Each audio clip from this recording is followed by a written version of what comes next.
ketika kalau anaknya masih bayi, ketika gedongi anak itu pakai wa inni u'idzuha bika wa dzurriyyataha minasyaitonir rajim. Kalau anaknya SMP SMA kan boten digedongi malih.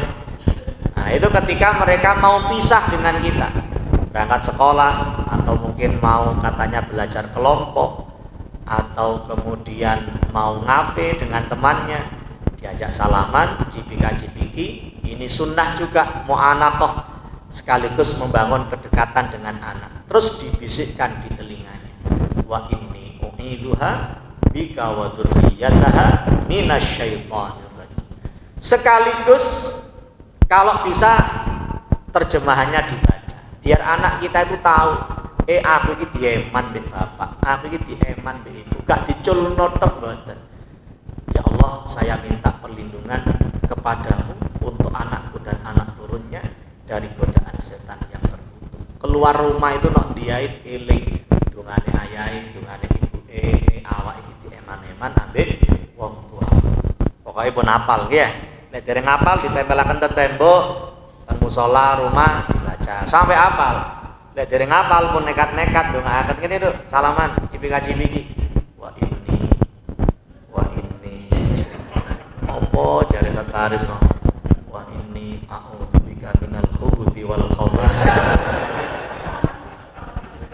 Jare aneh kebelet ama. Itu surat napa niku? Ali Imran nggih. Di surat Ali Imran ayat pinten ngoten supaya cuma di bagian kiri, sebelah kiri agak bawah. Wa inni u'idzuha bika wa dzurriyyataha minasyaitonir rajim. Lek dereng apal Rabbi ja'alni muqimas shalah, dereng apal Rabbana hab lana, dereng apal wa inni u'idzuha bika wa dzurriyyataha. Pun sing paling gampang maos surat Al-Fatihah. Al-Fatihah itu kan menurut penelitian dan observasi, ini surat yang paling banyak dibaca oleh umat Islam. Gini bang ya, dalam standar rakaat sholat mawon ping 17 satu hari itu baru sholat fardu. Bagaimana dengan sholat sunnah? Jadi ranking 1 surat yang paling banyak dibaca oleh umat Islam adalah surat Al-Fatihah. Ranking 2 Kulhu ini menempati ranking kedua nih. Diwantem Kulhu. Ranking 3. Fatihah. Lek coro Yai Ahmad Subadan, Pondok Besuk ini Kabupaten Pasuruan.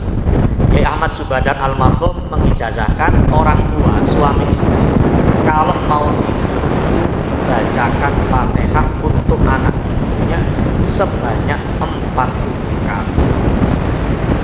Aduh. Ojo Fatihah ping 40. Bismika Allahumma ya bismika amut sak niki lali menan. Kalah kali niki. Apa namanya ini? Kalah HP. Ngantuk hilang. Ayat kursi juga sudah tidak dibaca. Padahal orang yang tidur tanpa membaca ayat kursi, telinganya dikencingi oleh setan. Terus kupingnya dados toilet. Cuma toiletnya sinten? Toiletnya setan. Baca bismika Allahumma ya Allahumma inni wada'tu jambi wa bismika arfa'u, ya Allah aku meletakkan tubuhku dan dengan namamu aku mengangkatnya. Allahumma in amsakta nafsi farhamha, kalau engkau mencabut nyawa saya rahmatilah. Wa in arsaltaha, dan kalau kau kembalikan nyawaku, Allah wa in arsala fahfadha, maka jagalah bima tahfadhu ibadakas shalihin, sebagaimana engkau telah menjaga hamba-hambamu yang saleh. Baca ayat kursi. Lek Fatihah mboten kiat 40, pokoknya ditawar-tawar dong ya. Petang bulu gak kuat. Kita bacakan Fatihah sejumlah anak kita. Yugane gansal maos Fatihah ping gansal. Yugane sekawan baca Fatihah ping pinten? Ping sekawan. Dibaca suami istri, ayo ya, sesuai hajat masing-masing kita bacakan Fatihah untuk anak-anak kita. Arek nomor siji ya, wis wisuda, mantan dan gawian, muga dan ketemu jodohnya sing soleh atau soleh. Al-Fatihah. Saya nomor saya. Arek nomor loro ya, tene ujian, muga diparingi lancar, dikai ilmu sing barokah manfaat. Al-Fatihah dibaca dengan suaminya. Arek nomor 3 ya, kecanduan game ya. Rupane ketularan sampean. Lek kadung Mobile Legend ya, wis wangel iki kan. Muga-muga paringi sadar ya. Al-Fatihah. Muga nomor sekawan nomor. Mungkin anak terakhir untuk loro-loron, muga-muga paringi sehat fisiknya kuat lahir batin. Kangsal Fatihah ping pinten? Ping kangsal. Terus pikirnya dengan konsumen dengan Fatihah bisa ya. Pikir dulu ya Allah. Ya Allah.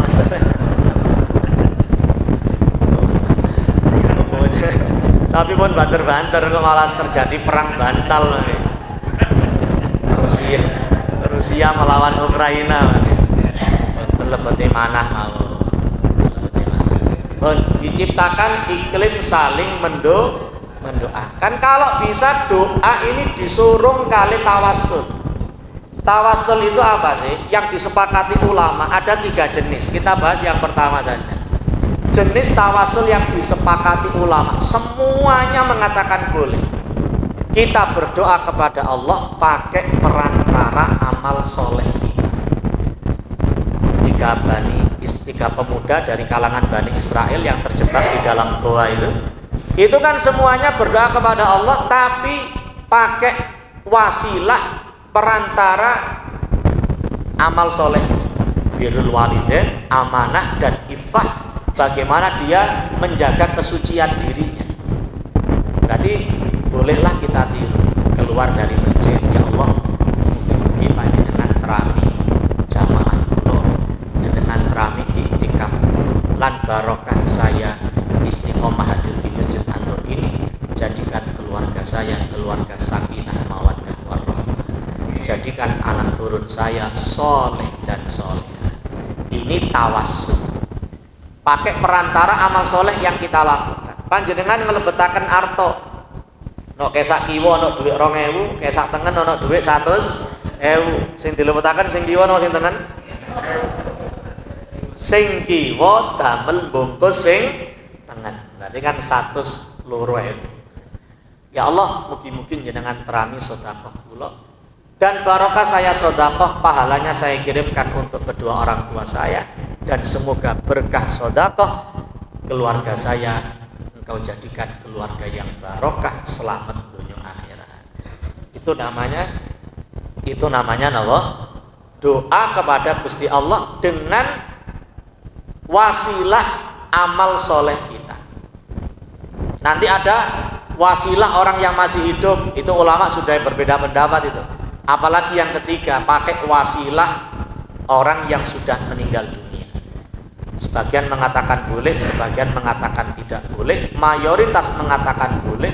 Pokoknya tetap berdoanya kepada Gusti Allah. Sing boten angsal niku Mbah kuburan jaluk nang patok ini sing boten angsal. Mbah jaluk nomor togele Mbah. Morono kodok mencolot 38 nggih Mbah. Mbah nyuwun nomor togele Mbah, morono bekecot liwat. Pinten bekecot? Wah apal jenengan.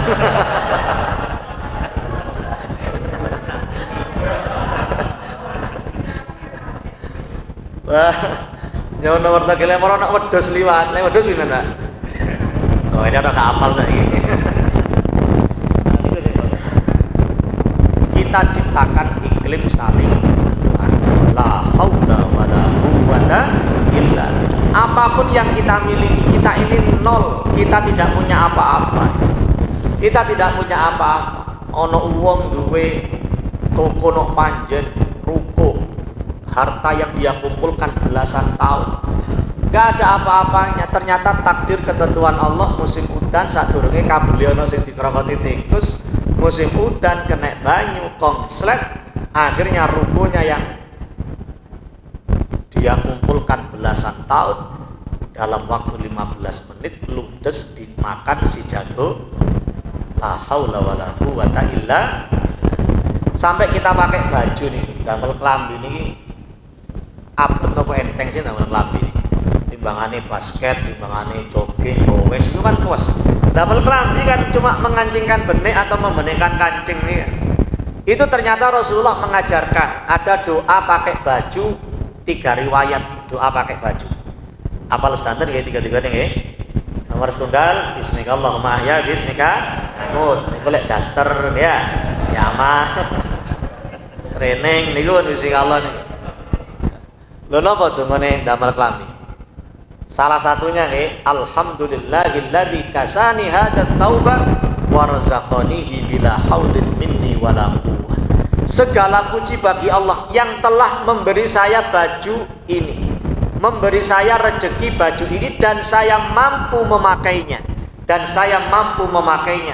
tanpa daya dan kekuatan apapun yang saya miliki. Kelambi ini kan harta kita yang paling murah bandingkan dengan rumah kita, dengan mobil. Kecuali kelambi ini Sahri ini mungkin larang ya. Lek kelambi kita itu paling larang gitu.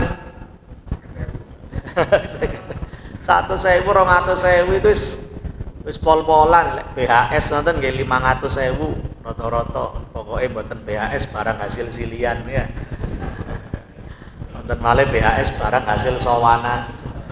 Lah niku harta kita yang paling ringan ini, yang selama ini nempel itu, kita akui bahwa saya memiliki baju ini, saya mampu membelinya tanpa daya dan kekuatan apapun dari saya, dan saya mampu memakainya. Padahal gaya damel benik, lebetakan benik itu kan ringan. Itu pun kita akui, saya mampu mengancingkan baju saya ini, gak ada kekuatan apapun dari saya. Dan sekarang terbukti orang kadang kena penyakit tertentu, separuhnya gak iso, akhirnya ngancing no benike dhewe iki lho gak iso. Penyakit apa namanya? Stroke. Apa yang kita sombongkan? La haula wala quwwata illa billah. Pun dumateng kersanipun Gusti. Yang kedua, iklim saling menasehati. Setelah saling mendoakan, yang kedua saling menasehati. Mereka itu adalah orang-orang yang ada di pundak kita masing-masing, sedangkan Allah menyatakan ku anfusakum wa ahlikum nar. Hindarkan dirimu dan keluargamu dari siksaan api neraka. Tidak boleh ada permisivisme, pembiaran. Anaknya tidak sembahyang, anaknya tidak sholat, dijarkan.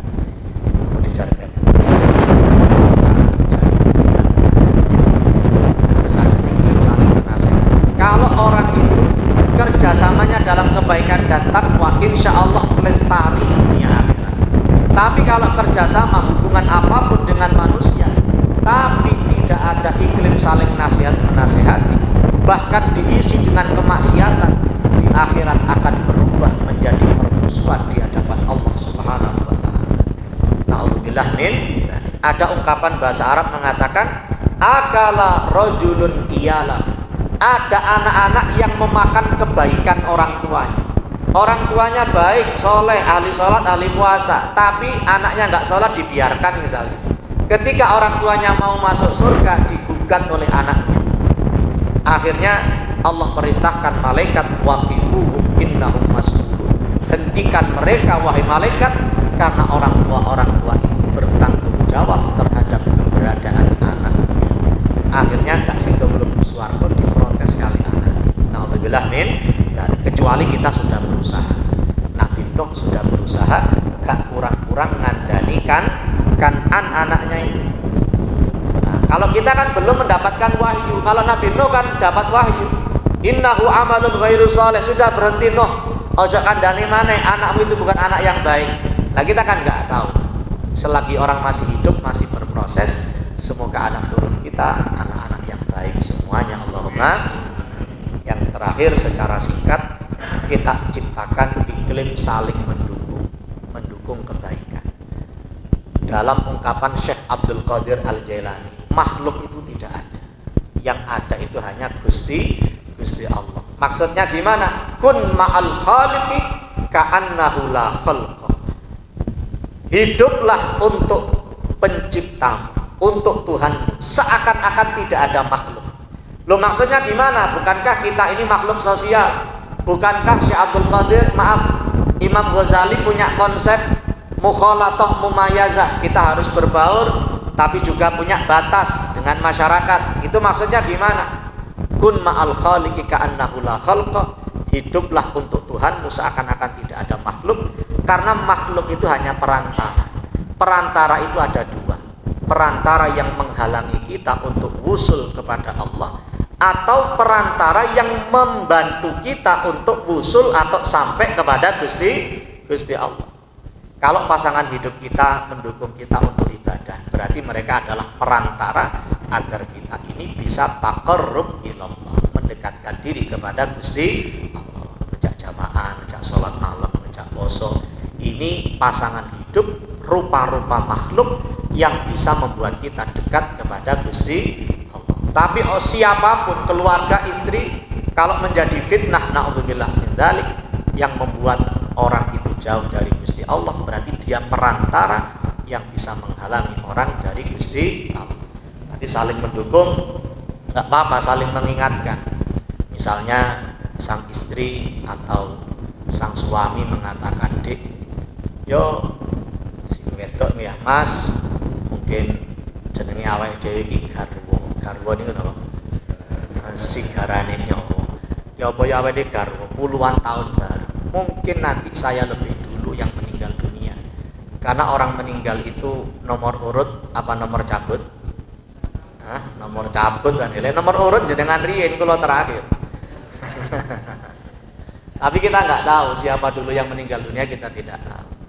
Mungkin panjenengan dulu saya terakhir, atau saya terakhir panjenengan dulu, kita kan nggak tahu ya. Podo ae. Ya menang sing nyekel mik.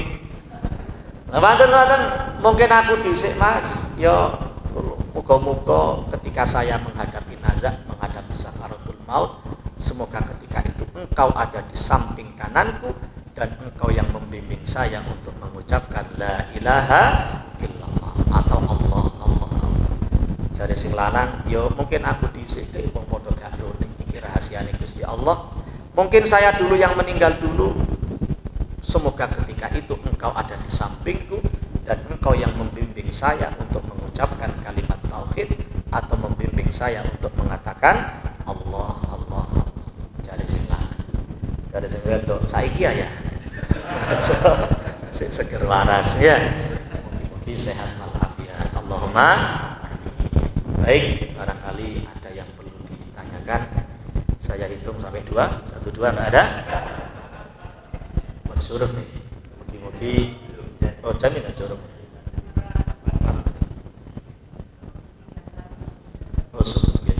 Monggo barangkali ada yang perlu didiskusikan. Mengheningkan cipta. Lek mboten enten kula supe wau, di antara doa supaya keluarga kita itu bahagia dunia akhirat, ada doa dari Syekh Ma'ruf Al-Karhi. Syekh Ma'ruf Al-Karhi, seorang waliullah asal Baghdad yang sezaman dengan Imam Ahmad bin Hanbal. Nama Syekh Ma'ruf itu pernah disebut di majelisnya Imam Ahmad bin Hanbal. Kemudian salah satu muridnya komentar, innahu qasirul ilmi. Ma'ruf Al-Karhi itu ilmunya sedikit. Marah Imam Ahmad. Bukankah puncak ilmu itu adalah yang dimiliki oleh Ma'ruf Al-Karhi? Putranya Imam Ahmad yang namanya Abdullah, mengapa Abah, mengatakan kepada ayahnya, mengapa Abah Syekh Ma'ruf itu kok memiliki puncak ilmu? Ya karena dia sudah mencapai khasyatullah, takut kepada Gusti Allah. Wedi, tapi wedinya itu kepada Gusti Allah. Doanya Allahumma kama farrahtana fi hadhihi dunya fafarrihna fil akhirah. Ya Allah, sebagaimana engkau telah memberikan kebahagiaan untuk kami di dunia ini, maka bahagiakanlah kami di akhirat nanti. Itu dibaca pas seneng-seneng, sarapan, yugo-yugo, guyu-guyu, langsung ingat Allahumma kama farrahtana fi hadhihi dunya fafarrihna fil akhirah. Siapa lah kenal betul nih? Kok pun ada trompet sangkakala tadi. Pun secara singkat, Bismillahirrahmanirrahim. Allahumma kama farrahtana. Di atas ra ada tasydid, kalau ditulis Latin R-nya 2. Farrahtana fi hadhihi dunya fi hadhihi dunya fafarrihna. Fafarrihna. Sama rohnya juga ditasydid. Fafarrihna fil akhirah. Fil akhirah. Saya potong jadi 2, kita ulang 3 kali. Allahumma kama farrahtana fi hadhihi dunya. Monggo. Allahumma kama farrahtana fi hadhihi dunya. Allahumma kama farrahtana fi hadhihi dunya. Allahumma kama farrahtana fi hadhihi dunya fafarrihna fil akhirah. Monggo. Fafarrihna fil akhirah. Fafarrihna fil akhirah. Fafarrihna fil akhirah. Sing rada angel kan kama farrahtana kali fafarrihna. Lindune pun biasa, Allahumma pun biasa. Terus kama fi hadhihi dunya pun biasa. Fafarrihna fil akhirah nggih pun biasa. Sing rada dereng biasa kama farrahtana kali fafarrih. Terakhir 5 kali.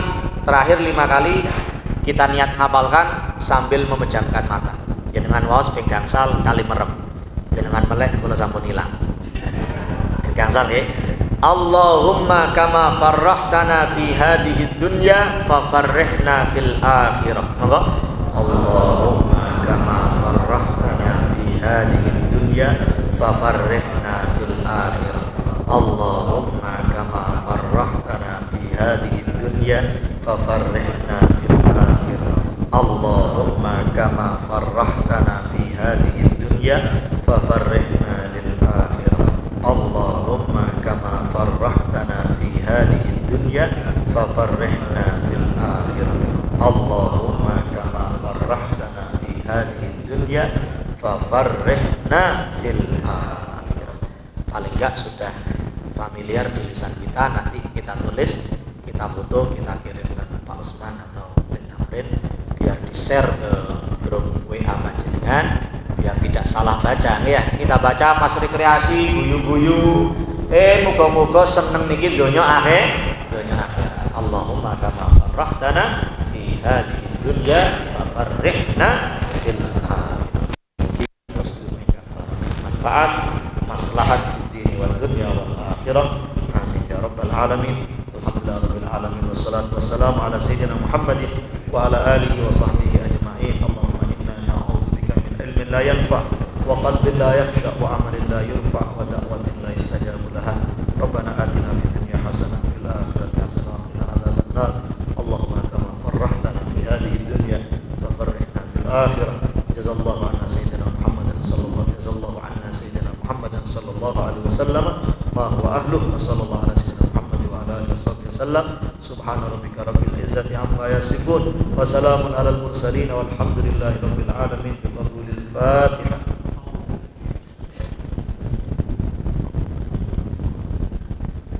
Wallahul muwaffiq ila aqwamit thariq. Wassalamualaikum warahmatullahi wabarakatuh.